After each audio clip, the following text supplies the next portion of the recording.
ঈদের একটু খাবার খাবো, ইফতারি খাবো। আল্লাহ যদি তাকে খাওয়ার মতো নিয়ে দেয়। এই যে আজকে 18-19 বছর থেকে চাকরি করতেছি, তখনকার আমলে মনে করে 380 টাকার চাকরি করছি, তখন এরকম সুযোগ পাই নাই। জীবনে সেই কষ্টটা গেছে।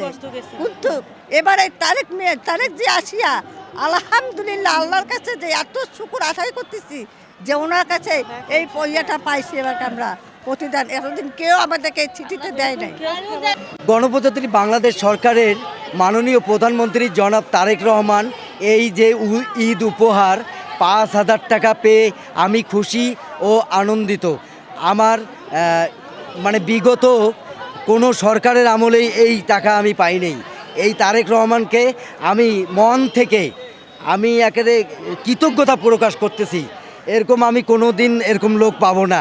আমরা রংপুর সিটি কর্পোরেশনও যেন ভালোভাবে চালাইতে পারে আমাদের নবাগত জনাব মাহফুজ উন-নবী ডন ভাই। আমি দুর্নীতিমুক্ত সিটি কর্পোরেশন চাই। ভালো লাগতেছে, এতদিন পাই নাই, এলা দিছে মন খুশি করি, আমরাও দিতে মন খুশি করি, আমরাও নিছি। বাচ্চা কোচার কাপড় চাপড় করবো, বাজার ঘাট করবো, খাবো। বাবা তারেক মিয়া সরকার, নতুন সরকার খুশি রাখতেছে, খুব খুশি। প্রতি বছরে আমরা খুব কষ্টতে ঈদ করছি, বাচ্চা কাচ্চা কাপড় দিতে পারি নাই, খাওয়া খাইতে পারি নাই।